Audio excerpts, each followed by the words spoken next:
हम अब समुद्र मंथन की तरफ जा रहे हैं। हमारे समुद्र के मंथन को आगे बढ़ाते हुए इसको खोजने की दिशा में एक मिशन मोड में काम कर रहा है।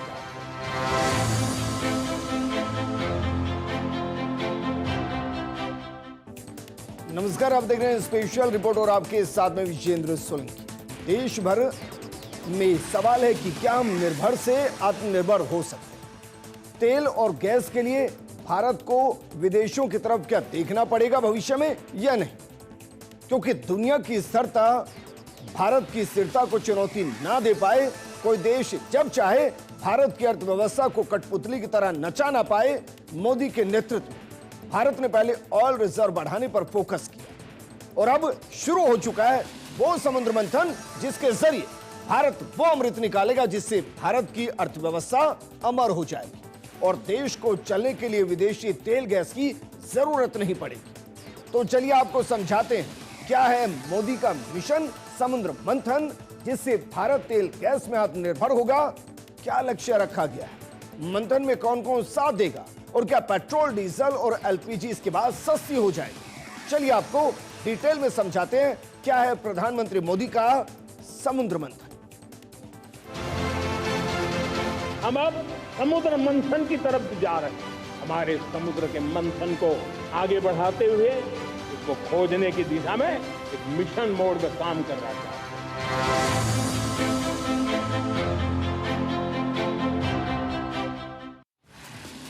सबसे पहले तो जरा देखिए समुद्र मंथन योजना क्या है, प्रधानमंत्री मोदी ने इसको लॉन्च क्यों किया, इस पर कितनी लागत आनी है और इससे सरकार को क्या मिलने वाला है। जरा इस आंकड़े के साथ प्रोग्राम की शुरुआत करते हैं और देखिए समुद्र मंथन योजना जिसकी लागत 84,084 करोड़ रुपए है और इसका लक्ष्य क्या है, समुद्र की गहराई में छिपे तेल और प्राकृतिक गैस के भंडार को खोजना और उसके बाद भारत निर्भर से आत्मनिर्भरता की दिशा में आगे बढ़ते चला जाना और दुनिया में किसी पर निर्भर ना होना। दरअसल ईरान और अमेरिका के बीच युद्ध के चलते हॉर्मुज़ स्ट्रेट के बाधित रहने के दौरान तेल की सप्लाई बाधित होने की वजह से आज हम सभी जानते हैं भारत जरूरत का करीब 85% कच्चा तेल 50% प्राकृतिक गैस आयात करता है और इसका मतलब यह है कि अगर युद्ध छिड़ जाए, समुद्री रास्ते बंद हो जाए या तेल की कीमतें अचानक बढ़ जाए तो इसका सीधा असर भारत की अर्थव्यवस्था, महंगाई और आम लोगों की जेब पर पड़ता है। और इसी चुनौती से निपटने के लिए केंद्र सरकार ने एक बड़ी योजना तैयार की है जिसका नाम है समुद्र मंथन योजना, जिस पर 84,084 करोड़ रुपए खर्च होने हैं। लेकिन इस योजना की जरूरत क्यों पड़ी, जरा इसको डिटेल में समझते हैं। भारत के पास मौजूद कई पुराने तेल और गैस क्षेत्र अब परिपक्व हो चुके हैं, इनमें उत्पादन धीरे धीरे घट रहा है। दूसरी तरफ भारत की ऊर्जा जरूरतें लगातार बढ़ रही हैं। इलेक्ट्रॉनिक वाहन आने के बावजूद आने वाले कई दशकों तक तेल और गैस की मांग बनी रहेगी। एक्सपर्ट्स मानते हैं कि भारत के समुद्री इलाकों, खासकर गहरे समुद्र यानी कि डीप वाटर और अल्ट्रा डीप वाटर क्षेत्रों में बड़ी मात्रा में हाइड्रोकार्बन मौजूद हो सकते हैं, लेकिन इनकी खोज बेहद महंगी और तकनीकी रूप से कठिन है और इसी वजह से कई कंपनियां इसमें निवेश करने से बच रही हैं। लेकिन क्या वाकई में निवेश करने से बचना, इसीलिए प्रधानमंत्री मोदी समुद्र मंथन योजना लेकर आए ताकि भारत सरकार उन कंपनियों पर निवेश कर सके ताकि वो ज्यादा से ज्यादा रिसर्च कर सके और भारत आत्मनिर्भरता की तरफ बढ़ सके। जरा देखिए भारत किन किन इलाकों के अंदर वर्तमान में तेल गैस खोजने की योजना बना रहा है, उसके बाद डिटेल में आपको समझाएंगे। देखिए जरा, सबसे पहले कृष्णा गोदावरी बेसिन के अंदर, महानदी बेसिन के अंदर, कावेरी बेसिन के अंदर भारत तेल गैस खोज रहा है। अंडमान क्षेत्र के अंदर तेल गैस खोज रहा है। पश्चिमी तट जो कि अरब सागर से लगता है उसके अंदर तेल गैस खोज रहा है और पूर्वी हिस्सा बंगाल की खाड़ी, इसके अंदर तेल खोजने की योजना। और इसीलिए समुद्र मंथन योजना को प्रधानमंत्री मोदी ने लॉन्च किया, जिसके लिए 84,084 करोड़ रुपए का पैकेज रखा गया है। और इसका मकसद बहुत साफ है, जो कंपनियां काम कर रही है वो बिना डर के रिसर्च करें और इसीलिए इसको समुद्र मंथन योजना नाम दिया गया। समुद्र मंथन योजना केंद्र सरकार की एक वित्तीय सहायता योजना है और इसका उद्देश्य उन कंपनियों को आर्थिक सहयोग देना है जो भारत के गहरे समुद्री क्षेत्रों में तेल और गैस की खोज करेगी। सरकार इस योजना के जरिए जोखिम का कुछ हिस्सा अपने ऊपर लेगी ताकि निजी और सरकारी कंपनियां ज्यादा निवेश करने के लिए आगे आ सके। यानी अगर किसी क्षेत्र में खोज सफल नहीं होती तब भी कंपनियों का पूरा पैसा डूबने का खतरा कम होगा, क्योंकि उसका एक हिस्सा भारत सरकार वहन करेगी। और इसलिए समुद्र मंथन योजना पर जो 84,084 करोड़ रुपए खर्च करने की योजना है, वो ऐसा नहीं है कि एक बार में ही सारा खर्च हो जाएगा, उसे चरणबद्ध तरीके से खर्च किया जाएगा। तो जरा ये भी देखिए कि ये पैसा कैसे खर्च होगा और किस तरीके से ये भारत को 2047 तक आत्मनिर्भर बनाने की दिशा में आगे बढ़ाएगा। इस पर जरा देखिए, वित्त वर्ष 2023-31 के अंदर जो कुल बजट है वो 84,084 करोड़ रुपए है। अब इसमें से 43,200 करोड़ रुपए है वो दरअसल गहरे समुद्र में ड्रिलिंग के लिए है। 28,534 करोड़ जो है वो डेटा और मैपिंग में खर्च होंगे। इसके अलावा 10,000 करोड़ साझा इंफ्रास्ट्रक्चर हब विकसित करने में खर्च होंगे, जबकि 2,000 करोड़ रुपए घरेलू मैन्युफैक्चरिंग जोन बनाने में खर्च होंगे। यानी ड्रिलिंग से लेकर मैन्युफैक्चरिंग जोन बनाने तक 84,084 करोड़ रुपए की सहायता केंद्र सरकार करने वाली है। और इसका फायदा निजी सेक्टर को भी होगा और उससे ज्यादा फायदा भारत को होगा, देश को होगा। आत्मनिर्भर बनने की दिशा में भारत कई कदम आगे बढ़ा देगा, क्योंकि 84,084 करोड़ रुपए जो खर्च हो रहे हैं वो समुद्र के नीचे तेल और गैस की खोज में खर्च होंगे और वो 28,534 करोड़ का आंकड़ा होगा। इसे समुद्र के नीचे मौजूद तेल और गैस के संभावित भंडार का आधुनिक तकनीक से सर्वे किया जाएगा। ऑफशोर इंफ्रास्ट्रक्चर के निर्माण के लिए 10,000 करोड़ रुपए खर्च होंगे। अगर कहीं तेल या गैस मिलती है तो उसे निकालने और बाजार तक पहुंचाने के लिए साझा किया जाएगा। इसके अलावा समुद्र में साझा इंफ्रास्ट्रक्चर तैयार किया जाएगा। वहीं भारत में उपकरण निर्माण में 2,000 करोड़ का निवेश किया जाएगा। यानी तेल और गैस उद्योग में इस्तेमाल होने वाले जरूरी उपकरण और सेवाओं का निर्माण भारत में बढ़ाया जाएगा ताकि विदेशी कंपनियों पर निर्भरता कम हो सके। इसके अलावा ड्रिलिंग के लिए वित्तीय सहायता दी जाएगी। सबसे बड़ा हिस्सा कंपनियों को जोखिम कम करने के लिए दिया जाएगा। सरकार प्रत्येक योग्य कुएं की ड्रिलिंग लागत का 50% या 675 करोड़ रुपए जो भी कम होगा उसकी सहायता दे सकती है। और ये सरकार ने एक प्रपोजल बनाया। लेकिन जो ड्रिलिंग होगी, जो खोज होगी, वो डीप वाटर और अल्ट्रा डीप वाटर के अंदर होगी। इन दोनों में क्या अंतर है जरा देखिए, क्योंकि समुद्र मंथन इन दो जगहों पर होगा, एक डीप वाटर के अंदर और दूसरा अल्ट्रा डीप वाटर के अंदर। दोनों को मोटे तौर पर समझे तो देखिए जरा, जो डीप वाटर है वो 500 मीटर की गहराई के आसपास है, जबकि जो 1500 मीटर से ज्यादा गहराई पर होगा वो अल्ट्रा डीप वाटर होगा। दोनों जगह ऑयल और गैस को ढूंढने की तैयारी की जा रही है। अब इसमें दो अलग अलग चीजें हैं। दरअसल डीप वाटर जो है वो 500 मीटर से ज्यादा की जो ड्रिलिंग होगी, जो रिसर्च होगी, वो डीप वाटर के अंडर है। अल्ट्रा डीप वाटर 1500 मीटर से ज्यादा गहराई पर खोजा जाएगा। यह योजना सबसे बड़ा मकसद भारत की समुद्र की गहराइयों में छिपे तेल और प्राकृतिक गैस के भंडार की खोज को तैयार करता है। खास तौर पर डीप वाटर यानी कि गहरे समुद्र और अल्ट्रा डीप वाटर यानी कि अत्यधिक गहरे समुद्री क्षेत्रों में, समुद्र में जहां पानी की गहराई लगभग 500 मीटर से ज्यादा होती है उसे डीप वाटर कहते हैं। जहां गहराई 1500 मीटर से ज्यादा होती है उसे अल्ट्रा डीप वाटर कहा जाता है। और इतनी गहराई में ड्रिलिंग करना बेहद कठिन होता है। इसी वजह से गहरे समुद्र में पानी का अत्यधिक दबाव होना बताया जाता है। साथ ही यहां तापमान भी बेहद कम, करीब 1 से 5 डिग्री सेंटीग्रेड के बीच होता है। हालांकि उस गहरे पानी में भी अत्याधुनिक तकनीक की बदौलत बनी महंगी मशीनों से खुदाई संभव है।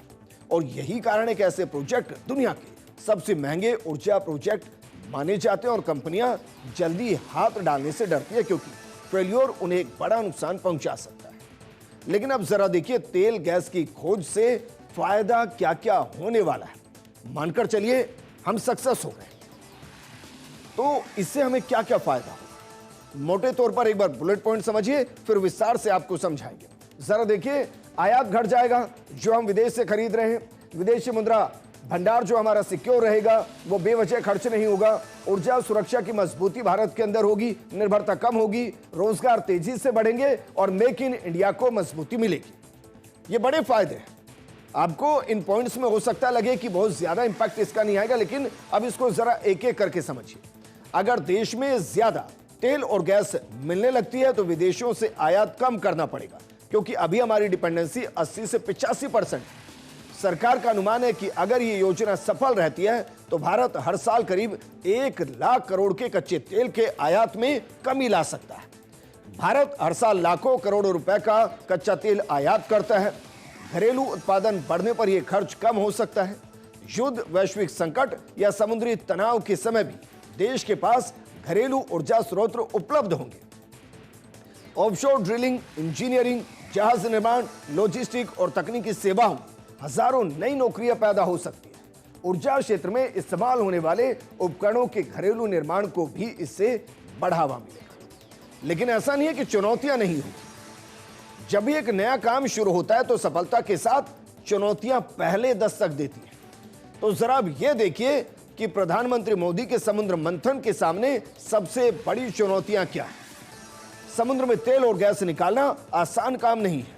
यह बेहद ऊंची लागत, निवेश करने के बाद कई सालों तक इंतजार और पर्यावरण से जुड़े जोखिम इसमें शामिल है। सिर्फ इतना नहीं, समुद्री जैव विविधता पर असर पड़ता है, तेल रिसाव का खतरा बना रहता है, अंतर्राष्ट्रीय तकनीक पर निर्भरता जैसी कई बड़ी चुनौतियां भी हैं। और यही कारण है कि सरकार को विकास और पर्यावरण संरक्षण के बीच संतुलन बनाकर आगे बढ़ना होगा। और सरकार ये बखूबी जानती है कि ये कैसे करना है, क्योंकि वो ये जानती है कि भारत के लिए ये गेम चेंजर साबित हो सकती है। ये भारत की पूरी अर्थव्यवस्था को 360 टर्न कर सकती है। और यही वजह है कि एनर्जी एक्सपर्ट मानते हैं कि आने वाले 20 से 30 सालों तक दुनिया पूरी तरह अक्षय ऊर्जा पर नहीं पहुंच पाएगी। ऐसे में तेल और प्राकृतिक गैस की भूमिका बनी रहेगी। अगर समुद्र मंथन योजना के तहत बड़े भंडार मिलते हैं, उनका व्यावसायिक उत्पादन शुरू होता है, तो भारत अपनी ऊर्जा जरूरतों का बड़ा हिस्सा खुद पूरा करने की दिशा में आगे बढ़ सकता है। ऐसे में सरकार का यह फैसला केवल तेल और गैस खोजने की योजना नहीं, बल्कि ऊर्जा, आत्मनिर्भरता, आर्थिक सुरक्षा और रणनीतिक मजबूती की दिशा में एक बड़ा कदम है। समुद्र मंथन योजना भारत की ऊर्जा रणनीति का एक अहम हिस्सा है। 84,084 करोड़ रुपए का निवेश केवल समुद्र की गहराइयों में तेल और गैस खोजने तक सीमित नहीं, बल्कि इसका उद्देश्य है देश को भविष्य की ऊर्जा चुनौतियों के लिए तैयार करना है। यदि यह मिशन सफल रहता है तो भारत की आयात निर्भरता घट सकती है, विदेशी मुद्रा की बचत होगी, ऊर्जा सुरक्षा मजबूत होगी, घरेलू उद्योगों के साथ रोजगार के नए अवसर भी पैदा होंगे, जिसके बारे में हम आपको बता रहे थे। लेकिन अब सवाल यह कि आत्मनिर्भर भारत कैसे बनेगा और क्या वाकई में समुद्र मंथन के जरिए यह सब कुछ आसान हो पाएगा।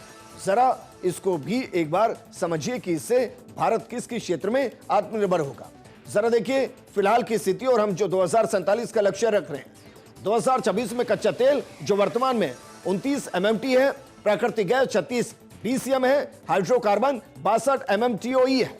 जबकि 2030 में कच्चे तेल का जो लक्ष्य है वो 35 MMT है, 2047 में 100 MMT यानी कि 3 गुना से ज्यादा। प्राकृतिक गैस 2026 में 36 BCM है, 2030 में 45 BCM का लक्ष्य है, 2047 में 100 BCM का लक्ष्य है। जबकि हाइड्रोकार्बन में जो वर्तमान स्थिति 62 MMTOE की है, 2030 में 70 MMTOE और 2047 में 80 MMTOE की क्षमता हासिल करने की तरफ हम बढ़ रहे हैं। पेट्रोल और डीजल सस्ते होंगे, क्योंकि सबके जहन में यही सवाल होता है कि भाई अगर हम आत्मनिर्भर हो रहे हैं तो क्या वाकई में पेट्रोल, डीजल और गैस, चाहे उसमें LPG है, CNG है, क्या वो सस्ती होगी? अब इसको लेकर अलग अलग तर्क है, क्योंकि सवाल का सीधा जवाब कई बातों पर निर्भर करता है। सबसे पहले तो लागत की तुलना में तेल कितनी मात्रा में मिलती है और इसमें कितना वक्त लगता है। यह जरूर है कि भविष्य में भारत का घरेलू उत्पादन काफी बढ़ जाता है और आयात पर निर्भरता घट जाती है, तो ऊर्जा लागत पर सकारात्मक असर पड़ सकता है, जिसका लाभ आम जनों तक भी पहुंच सकता है। लेकिन भारत में पेट्रोल और डीजल की कीमतें केवल कच्चे तेल के उत्पादन पर निर्भर बिल्कुल नहीं करती। वो यहां टैक्स, रिफाइनिंग लागत, परिवहन और अंतर्राष्ट्रीय बाजार की कीमतें इसमें शामिल होती है और वो एक बड़ी भूमिका निभाती है।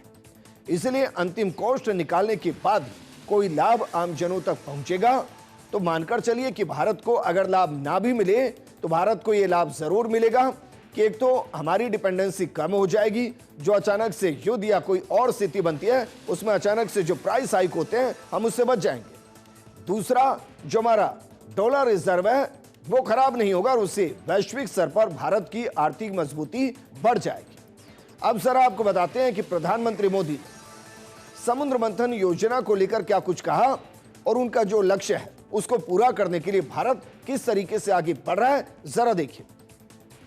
प्रधानमंत्री मोदी ने कहा, भारत को विकसित राष्ट्र बनाने के लिए हमारा लक्ष्य है समुद्र तल के नीचे तेल और गैस भंडारों की खोज और अन्वेषण के लिए मिशन मोड में काम करना है। इसलिए भारत राष्ट्रीय गहरे जल अन्वेषण मिशन शुरू कर रहा है। ये ऊर्जा स्वतंत्रता प्राप्त करने की दिशा में एक अहम कदम है। प्रधानमंत्री नरेंद्र मोदी वो चाहते हैं कि भारत इंडिपेंडेंट हो और इसके लिए उन्होंने एक बड़ा कदम उठाया भी। आपको ध्यान होगा जब ये पूरी वॉर चल रही थी, क्राइसिस की स्थिति थी, भारत ने यूएई के साथ करार किया, भारत ने अपने ऑयल रिजर्व को बढ़ाया और अब भारत खुद अपनी ड्रिलिंग के माध्यम से रिसर्च करने के बाद, समुद्र मंथन करने के बाद ऑयल और गैस को ढूंढ रहा है और उसको आम जन तक पहुंचाने के साथ देश को आत्मनिर्भर करने की दिशा में आगे बढ़ रहा है। लेकिन सवाल है कि क्या ये सब कुछ हॉर्मुज संकट के बाद शुरू हुआ है? जरा इसके हिस्ट्री को समझिए, क्योंकि national deep water exploration mission का पहला प्लान और ऐलान प्रधानमंत्री मोदी ने 1 साल पहले किया था। पीएम मोदी ने 15 अगस्त 2025 को अपने स्वतंत्रता दिवस के भाषण में इसकी घोषणा की। तब पीएम ने कहा था कि सरकार अब देश को ऊर्जा के क्षेत्र में आत्मनिर्भर बनाने के लिए काम कर रही है। पेट्रोलियम मंत्री हरदीप सिंह पुरी ने बताया था कि पिछले 5 सालों में डीप वाटर एक्सप्लोरेशन के लिए 52 खोजें हुई हैं। 2014 के बाद से अब तक कुल 172 खोजें हुई, जिनमें 66 ऑफशोर यानी कि समुद्र के तटीय क्षेत्र इसमें शामिल है। अन्वेषण के लिए 3.8 लाख वर्ग किलोमीटर से ज्यादा क्षेत्र आवंटित किया गया है, जबकि 2009 से 2014 के बीच यह आंकड़ा 82,327 वर्ग किलोमीटर था। पेट्रोलियम मंत्री ने बताया कि लगभग 10 लाख वर्ग किलोमीटर के नो गो क्षेत्रों को अन्वेषण के लिए खोलकर नीलामी के लिए खोले गए। इनमें अंडमान निकोबार बेसिन जैसे नए गहरे पानी के फ्रंटियर शामिल है। अंडमान समुद्र, खासतौर पर आंध्र तट और अंडमान सागर की गहरे पानी वाले क्षेत्र संभावनाओं से भरे हो सकते हैं और उसके लिए समुद्र मंथन किया जा रहा है। लेकिन समुद्र में तेल गैस खोजने के प्रयासों में भारत कहां स्टैंड कर रहा है? भारत की प्रमुख सरकारी अन्वेषण कंपनियां जैसे कि ओएनजीसी और ऑयल इंडिया लिमिटेड यानी कि ओआईएल इस क्षेत्र में तेजी से आगे बढ़ रही है। ओएनजीसी ने समुद्र मंथन मिशन के तहत महानदी बेसिन में अपना पहला डीप वाटर कुआं खोदना शुरू कर दिया है। ओएनजीसी ने अगले 7 वर्षों में गहरे पानी के 150 कुएं खोदने की बड़ी योजना बनाई है। ऑयल इंडिया ने पिछले ही महीने केरल कोंकण बेसिन में अब तटीय ड्रिलिंग शुरू की, जो भारतीय जल क्षेत्र में अब तक के सबसे गहरे प्रयास किए गए और उनमें से एक है। अंडमान फ्रंटियर में ऑयल इंडिया को एक अहम सफलता मिली है, जहां इसके विजयपुरम 2 और विजयपुरम 3 कुओं में प्राकृतिक गैस की उपस्थिति दर्ज की गई है। पेट्रोलियम मंत्री हरदीप सिंह पुरी के मुताबिक भारत वर्तमान में अंडमान के अंदर एक बहुत बड़ी खोज के मुहाने पर खड़ा है, जो गुआना के तट पर मिले 11.6 अरब बैरल के विशाल भंडार के स्तर की हो सकती है। गहरे समुद्र की जटिलताओं से निपटने के लिए भारत 3D भूकंपीय सर्वेक्षण और उन्नत इलेक्ट्रोमैग्नेटिक तकनीकों इस्तेमाल कर रहा है। निजी कंपनी केरियन ने कृष्णा गोदावरी बेसिन में भारत का पहला 3D CSEM सर्वेक्षण किया है। ऑयल इंडिया ने अंडमान महानदी और कृष्णा गोदावरी बेसिन में गहरे और अति गहरे पानी में खोज के लिए फ्रांसीसी ऊर्जा दिग्गज टोटल एनर्जी से सेवा समझौता किया है। तो ये भारत की वो कंपनियां जो लगातार काम करी हैं और इनको एक्सेलरेट किया है प्रधानमंत्री मोदी की समुद्र मंथन योजना ने, जिसके जरिए 84,084 करोड़ रुपए बाकायदा खर्च किए जाएंगे ताकि कंपनियां बिना झिझक के रिसर्च कर सके और प्रोजेक्ट को आगे बढ़ा सके। ताकि भारत की जो 85% की तेल की निर्भरता विदेशों पर है और 65% से ज्यादा गैस की निर्भरता विदेशों पर है, उसे मिनिमाइज किया जा सके ताकि कोई भी देश किसी भी स्थिति में भारत की अर्थव्यवस्था को चुनौती ना दे पाए और भारत जो अभी तक पूरे तरीके से लगभग विदेशों पर निर्भर था, वो निर्भरता कम हो और भारत आत्मनिर्भरता की दिशा में आगे बढ़े। क्योंकि जब देश के अंदर तेल और गैस निकलेगी तो न सिर्फ खजाना भरेगा बल्कि भारत की अर्थव्यवस्था 2047 में भारत को विकसित राष्ट्र की श्रेणी में लाकर खड़ा कर देगी। हम अब समुद्र मंथन की तरफ जा रहे हैं। हमारे समुद्र के मंथन को आगे बढ़ाते हुए इसको खोजने की दिशा में एक मिशन मोड का काम कर रहा है।